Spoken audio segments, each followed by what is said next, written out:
Henry, welcome, man. Another episode of Athlete Podcast. Yes, sir. Feeling good. I heard you were watching basketball this weekend. I probably got to watch some of in my opinion, the best players right now in the province of British Columbia, featuring Luka Gazina and Damian from LA Matheson. They went at it like crazy yesterday. I thought it was going to go to overtime, but LA Matheson was able to come out with defeat. Yeah, that's a tough tournament. I would argue that that's probably the second hardest tournament in the province. For sure. Yeah, yeah. Speaking of best players, probably in Canada, not just the province that he's in right now, we have joining us this week, class of 2027, playing at an Edge National, Zach Hawley. Zach, welcome to the show, man.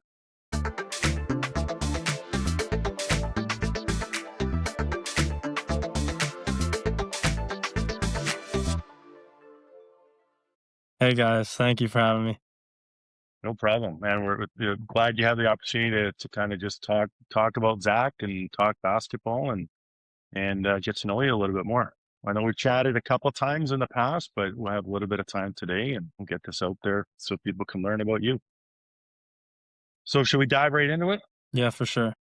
All right. So Zach, Yeah, let me just ask you, where did you grow up? Where are you from? I'm from Saskatoon, Saskatchewan. Compared population-wise, compared to Calgary or a bigger province like BC or Ontario, it's pretty small. In the province, about a little less like provincially 1 million people, and then in Saskatoon about 300,000. So I grew up sort of with less people around me and just sort of always in the gym, lots of gym time, at least because of the lack of the surplus of gyms and lack of people. But yeah, that's sort of where I grew up until I was 17. Oh, you did? Oh, okay. So Zach, what sports did you like, get involved in? Like, how'd you get introduced into basketball? My dad actually had me holding the basketball in my baby photos. So I started when I was, could walk, was playing then, always playing up. As soon as I could hold a ball, I was playing guys who were 2 or 3 years older than me. And then I also played football growing up, played some tackle football and flag football. I have two younger brothers who are pursuing that a little more than I am right now. But yeah, I just sort of like was given a basketball when I was 3 years old, and I haven't looked back since. So it's all thanks to my dad, I'd say. What position did you play when you played football? I was wide out in my first few years, and then I was also slot, so receiver the whole time, and then just run and go catch a ball and then get down before I get tackled. Yeah, Smart man, smart man. run When, out of bounds. yeah, exactly. Don't get chopped at the knees and ruin your basketball. When did you stop playing Exactly. football? When did you stop just concentrated on basketball? But yeah, it was grade 11. I kind of understood that you can't really balance both if you want to be super elite at one.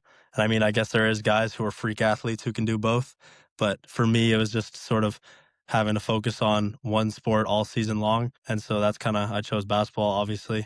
But football, yeah, it was just sort of another way to train my body and keep my conditioning up in the off season. And then once that sort of got to the end of where I could compete and not have to train my whole season, then I just started playing basketball full time. Yeah, I read a few articles on you and the success that you've had in basketball through grade 11. One of them was, I believe you had 5 games left, so I don't know where you ended, where you surpassed the 2,500 point plateau. Is that correct? Yeah, yeah, about that is correct. Yeah, I think I had 5 games left in the season when I hit 2,500. But it was, I mean, something like that. Like I never even saw it coming. I didn't know that I was going to get 2,500 until that game. It was never brought up to me. I was just told by a videographer who sort of gets a bunch of Saskatoon and Saskatchewan stuff that that was my 25th hundred point. And so, funny story about it. Actually, my dad subbed me in, who's my coach in high school at the time. He subs me in the game, tells me just go hit a three. Go hit a three. I don't care what you do, just go make 1 3. And I was confused. I'm like, what is it? We're up by 30. Why do I need to go in and hit a three? And so he sends me in there. I just go hit a step back three for 2,500 points, and I come off the floor and he tells me what it was for. And yeah, it's pretty special actually. I just watched that video, so that makes sense now. Yeah, yeah. You kind of saw like some celebration and confusion, but that's kind of why that happened. Through all that success, because I would believe there's a grade 9, 10, and 11 years that you had those totals. What kind of challenges do you have throughout those years? Like in your grade 9, did you always play senior, or were you just playing at your age for grade 9? What challenges did you face Yeah, at your high school? I did play senior right out of grade 9, and being a little like physically um like inferior to those guys who are around me at that point, because seniors grade 11, 12, obviously, so I'm playing a little bit out of my physical league. And so that was probably the hardest challenge then. And then sort of grade 10, that summer I sort of was in the weight room a ton, and again thanks to football I kind of was able to build my body. In grade 10 I was really ready, and sort of that's when we won provincials and city final that year. And we came in and like pretty much dominated. We didn't lose a game that year. But like honestly, the hardest challenge throughout the whole entirety of my high school career in Saskatoon was finding competition to better myself every day. That was the hardest thing. Like making sure that every practice, even if the competition around you isn't able to lift you up, you're lifting yourself up, and that sort of thing. So, I mean, that's ultimately what led me to the move here to Calgary at Edge, just trying to seek better competition, more spotlight. But yeah, it was just trying to find better players every day and push myself against those guys. Let me ask you. So, how have like previous teams helped and I guess shape you to like, the player that you are now? Yeah, I actually like that question because I've played for a ton of club teams, like high school teams, stuff like that, summer league teams, and like honestly, I can say that I feel like that I have a different role on a lot of them. And it all teaches you something different. I know that I played with Genesis before I came to Edge, and like those teams are super similar to the Edge teams, and so my role as a point guard, combo guard is similar on those teams. Whereas back in high school, I was sort of the main one. I was touching the ball. I had Luca type, you know, ball, like the ball in my hands that much, and so that was kind of my role, and just learning that like it's got to change sometimes, and then going and playing with the provincial team. When I did that, again, I was more of just an off ball shooter and played point sometimes, but just understanding like what you need to bring to a team. That kind of is what I kind of gained from all playing all those different teams. Have you ever like mentored a younger kid? Like, teach him a little 1, 2 tricks at Edge? At Edge, well, it's hard to say. At Edge, I've been here for a few months now, and I mean, it's a grade 4 to 12 school, so you always got a few little kids who are just hockey players who don't know how to shoot a ball or anything like that, who are always think that going between your legs is the coolest thing ever. So that's pretty fun. Those guys are always kind of around and like cheering you on, so that's cool. But I would say back in Saskatoon, with that smaller community and just having a bunch of kids looking up to me and my teammate Keen Tyson, who also plays on my team, who came from Saskatchewan. We both have, I'm sure, a lot of stories of kids who ask us for advice or want to get in the gym with us. And so there's a lot of times where we're trying to teach some things we learned through our experience and just sort of what we know. I love that. Yeah. So, Zach, you currently play Edge Prep. We talked about that already. How did that? I know why you went there, but how did the opportunity to go to Edge come about? Um, that actually sort of happened.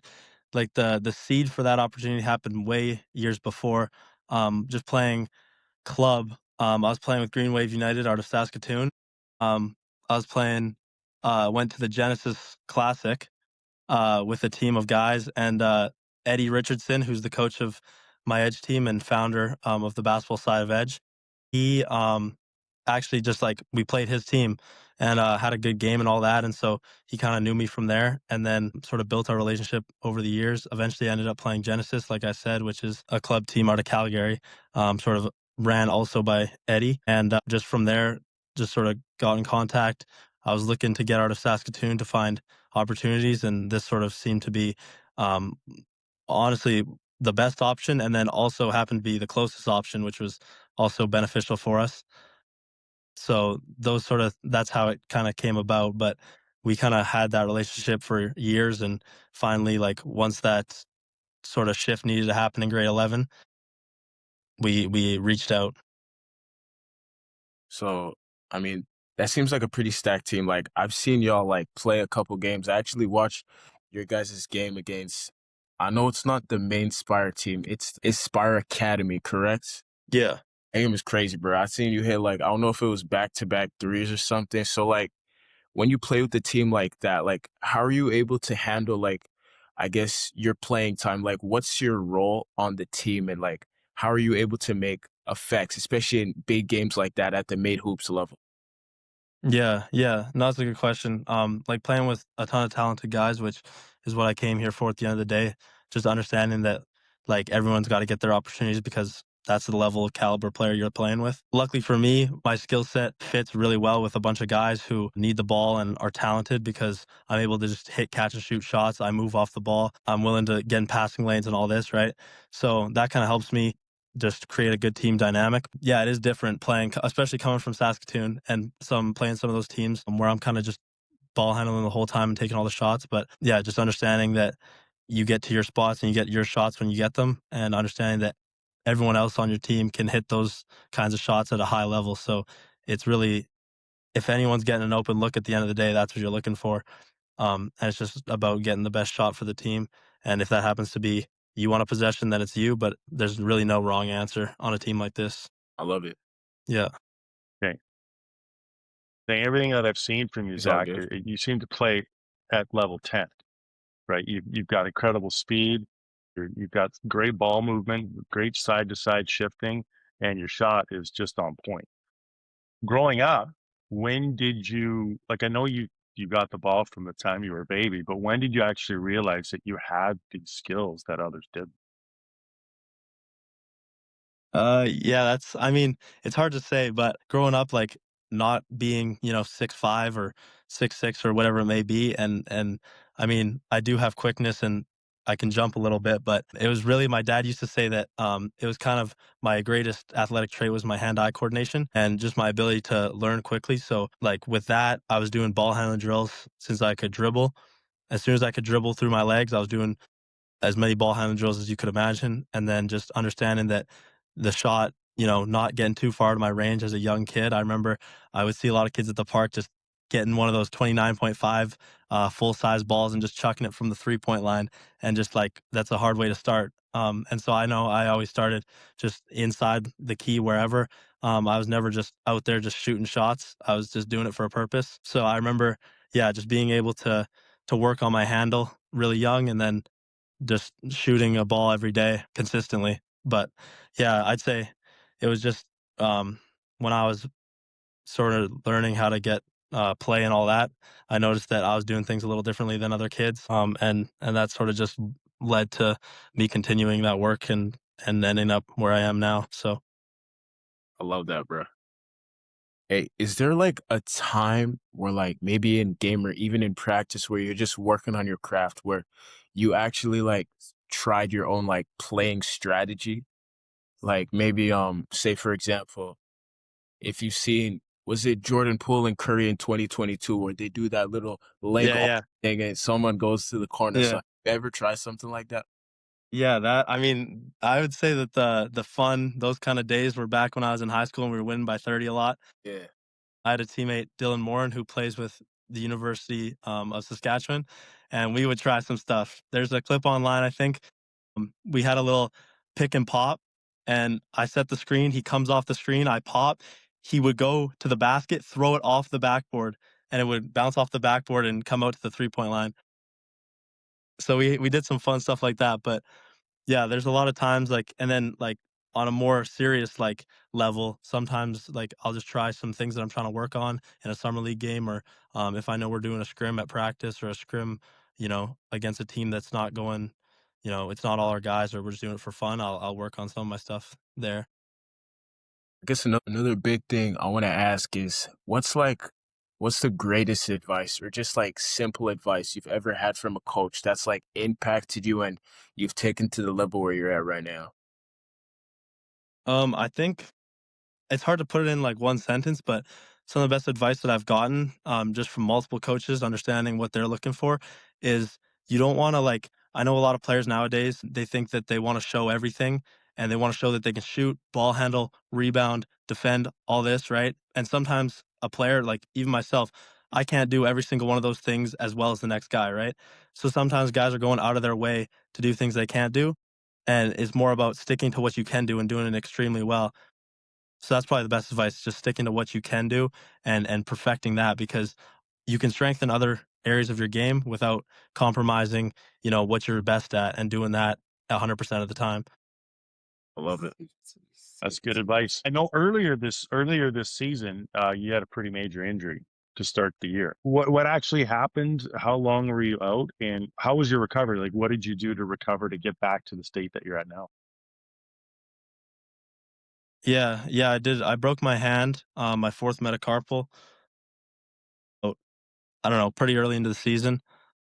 Luckily, it was a decent time. I wish I would have broken it a week later, after we played Bella Vista. That would have been ideal, but I didn't miss very many games. I only missed about five games. But yeah, like it was just kind of a freak accident. Like I went for a loose ball, reached my right hand out, and it just got hit, and then I broke it. The recovery was 5 weeks, and honestly, it actually gave me a chance. Like I know a lot of people find the silver lining or whatever. I don't like that saying very much because it sucks in the moment. But yeah, like I did get a chance to work on my body a ton, sort of in that period when I had my broken hand, and I was able to do a lot of plyo stuff and lower body stuff. So I came back and I was windmilling first day I was back. It was easy. So I don't know. I'd just say like it took about 5 weeks, and when I came back, just making sure I eased into my shot, and just like got to work back how I was before. Well, you obviously have good training staff there to keep you sharp in other areas of your body while that kind of stuff heals. So on like a more personal side, right? When we talk about like what's Zach like from off the court, maybe it's you in the classroom, it's you with your boys, what do you like doing your off time? Maybe it's like movies, like studying. Some people like studying. I don't like studying, but I gotta There's stay. no way. But Yeah. yeah, Yeah. No, I like playing video games a lot. That's usually what I'm doing with my teammates. Like we're just chilling, playing video games, or I mean, we'll go over and hang out at each other's houses and just like hang around. I mean, we do have a lot of homework a lot of times, and we're in the same classes at Edge. It's small class sizes, so yeah, we're usually in group projects and just there's less work being done and more fooling around. But yeah, we actually get off the court and hang out a bit and go to Wendy's, go get food, go whatever. But yeah, I like playing video games with my guys. Probably is the thing I'd say I do the most. I mean everybody's doing it. I wish I had time to do some video games right Yeah, now. man. So like when we talk about goals, mindset, and like your future, whether it's in basketball or it's, just you as a human being, what are like some goals both as like you as an individual and you with your Edge Prep team that you have like as of right now? Yeah, with Edge and basketball side of it, go win an MPA championship is kind of our main goal. Especially now, we've got no more American trips. We're just locked in on our MPA season, and we went 3-0 last weekend, and we're looking strong. So I feel good about that. And then on the personal side, like outside of basketball, I mean, a lot of the goals are school oriented, obviously because I'm not working a job or anything. So go to school, study, and get up my grades because obviously, in the end, that'll help with my recruitment, anyways. So it all kind of ties back to basketball in the end. But yeah, just being able to maintain my academic high grades and then just get an MPA championship, making those playoffs and making a deep run in the playoffs there. I want to ask you, how do you like the NPA experience of just, playing with basically the best of the best in the country? I think it's so cool. I actually love it. I was out we played one MPA game in Toronto, back when I had my broken hand, and so I missed out on that one. And we were we were 0-1 for a long time. We were like 14th in the country, although we'd only played the one game against the number 2 ranked team. So It was kind of lopsided, but clearly we came back this last weekend and had an actual weekend of 3 MPA games, won all three.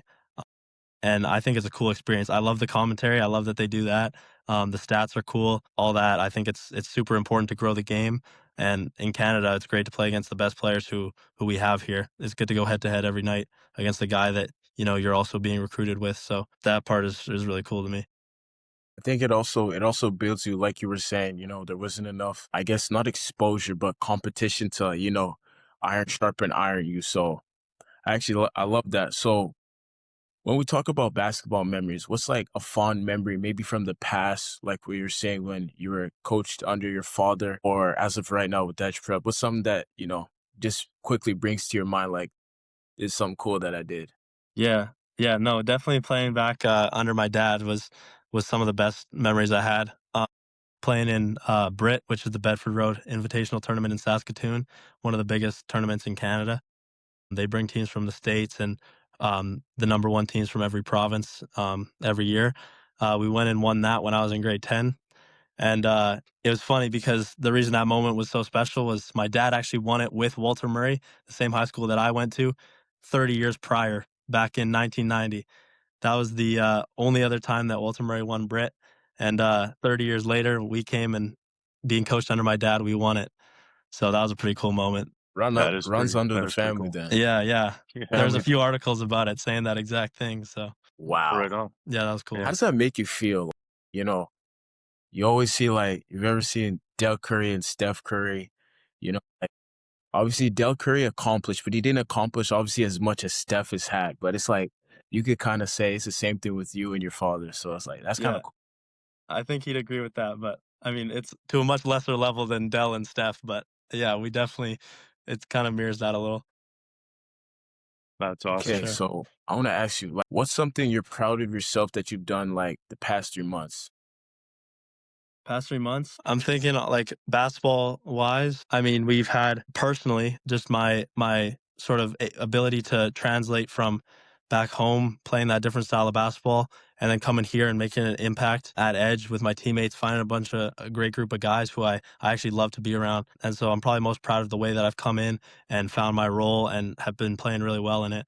Um, and then secondly to that, I'd say my body, just being able to be in the weight room. We have an incredible weight room at Edge, and just being in there every day. I found some guys who are really great supports, and so we're always in there working out, and it's really helped me sort of develop that way. So that's probably the other thing. I love it, bro. That's I awesome. know you see yourself, like, continuing to keep hooping. So in the next, like, 1 to 2 years, like, where do you see yourself in basketball? There's so many options. It's hard right now. Just knowing all the sort of different paths that I could be taking in the next 2 years post secondary. The goal is D1, and obviously we know now there's so many paths to get there. So it's just choosing the one that's the best for me and sort of the one that will get me there in the best way for me. So yeah, post secondary basketball, of course, and D1 is the goal. Like you All right. said, I got a younger brother myself who, like, plays and achieves for that role. So, like, what's like an advice? Because I have, like, a lot of cousins and family members who have played at that level and play at that level. And one of the advice I give, like, younger guards is, them that lack minutes, that want more minutes, is you got to play 94 feet. So what's Right. the advice that coaches have given you, or you can give, like, young point guards who maybe want to step up their game, they want to get to that level, or maybe they want, like, more minutes, they're fighting for that starting spot? Yeah, no, that's a great point. That's like a huge part already, is just being able to pick up 94 feet, be a dog, be a pest, really. And then the other thing I like to say, this goes along with just being a strong, building your body, is just being able to guard 1 through 5, even as a one, right? Like you're not always going to be able to guard 1 through 5, but if you can challenge those fours and those fives, then like you have a spot on the floor, just knowing that you can switch on anything and just be a pest all over the ball. So, I mean, obviously everyone wants to go to the offensive side and talk about that. But like really, if you want minutes and you want to be a guy like that who sort of is getting extra minutes and getting the coach subbing you in when something's going wrong, he pulls the guy off the bench. It's always you. Just someone who's going to dive on loose balls and guard 1 through 5 as best as he can. I wish I could Smart. have you out to one of me and Tom's practices with our high school team. There was a scenario, funny enough, where we had a smaller guy who was guarding one of our bigs, and he's like, I can't guard him. No, you can't say that. Like when you get to that next level, you can't tell your coach, I can't guard him. He'll tell you there's a door. Cause it's like Exactly. you're here in this war, right? You're fighting anybody. Like you can be on a 7-footer. It's better that you get dunked on than you like run away, technically in their eyes. So me, like as a player, when I was playing, transitioning, I didn't understand that. And now coming to the coaching aspect and learning and growing, it's like you're going to war with the other team. They don't wear the same color as you. It's a fight. So I think I actually love that advice. So I guess what roles do like social media play for you as an athlete? I mean, it's bigger now than ever, I guess.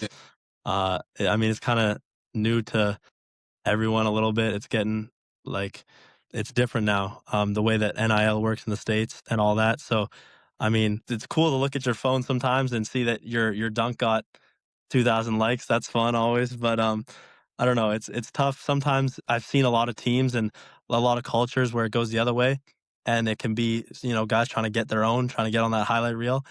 And so, I mean, I guess nowadays that's always kind of a balance, trying to make sure that that's not what's going on. But I guess, like, for me personally, watching team basketball and watching a three passes with no dribbles to an alley oop is always more fun than seeing someone hit a step back three. yeah. So at the end of the day, like that's never a problem with this team.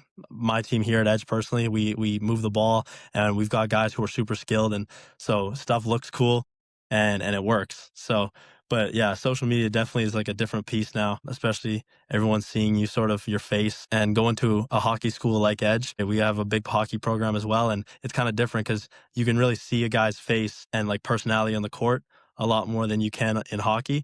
So it kind of brings out another aspect in basketball to like the fans and just people who are watching the game. More So like how are your recognizable, that's public for sure. relations I get at the school? You told me a little bit about how like, back in Saskatchewan the younger kids look up to you. How is it more like, at Edge where it's, a little bit of a bigger environment? Yeah, yeah. No, I mean, there's a lot of young kids here for sure as well, and guys, on the hockey teams as well that, sort of don't know the sport as well, but when they see you doing stuff, they're impressed. And so there's a lot of support at Edge actually with the younger kids and sort of the peers around you. And then Calgary as a whole, I mean, we have lots of people come out to our home games when we're playing, and that's a super cool environment. Just knowing that these people know that these are some of the top players in the country, so they come out to watch, and it's a really great sort of event every time. Thanks to social media, a lot of the time, sort of people seeing it, wanting to come out, want to see one of our guys post or somebody. So yeah, Yeah, that's I pretty seen good. one of your teammates, I think it's the youngest on your team, and he yeah, put in a poster. It was against WCPA, I believe. yeah. Like, Meek. Yeah, no, that was gross. shout out to him. That was Yeah, ridiculous. man. No, it was. We got something we call quick hitter questions. I think Tom probably might have mentioned it to you. So this is just rapid questions. We're gonna start off. What's your favorite? What's Favorite meal? I'm a little Ukrainian, so pierogies and sausage, I'd say. okay? Okay. So what's like the best gym you played in? Best gym I played in, atmosphere wise, Bedford Road Collegiate, where Brits held. What's your favorite subject at school? I'm an English guy actually. So would you rather skydive or parasail? Skydiving's on my bucket list, so skydive for sure. What's your favorite superhero? Spider Man all day. So okay, comedy, drama, or horror movies, and what's your favorite? Do rom coms count? Is that an That, option? that counts. That counts. Yeah. Okay. Okay. Best athlete at Edge, not named Zach. That's hard. The young, might be the young kid Meek. He's got time to grow, and he's bouncy already. So Yeah. All right, man. Go. LeBron, Jordan, or someone else. man, I saw you doing a podcast with someone else earlier, and he said Steph. I was almost gonna lean that way, but my heart says Jordan. That's so funny. That kid you're talking about is my little brother, man. He No he's way. he also plays football himself too. He's a running back. No, He's like he's a diehard Steph fan. I appreciate that answer. I actually love Yeah. that. I saw that. I thought it was hilarious. Hey man, I appreciate your time. So thankful. What we always do is we're gonna give you a follow. I'll actually go follow you myself. I think Tom's probably already followed you. And Appreciate you greatly. I'm gonna try and get in touch with some more of your teammates. I want to get them on. I actually want to get that youngin on here. Yeah, he's funny, man. He'd be It was good. ridiculous. I even seen his little TikTok afterwards. It I was think I'm in that one for some reason. hilarious. It was hilarious. Yeah. I appreciate you so much for your time, brother. I wish you all the best and keep going, bro. Thank you very much. I appreciate this See opportunity you, very man. much.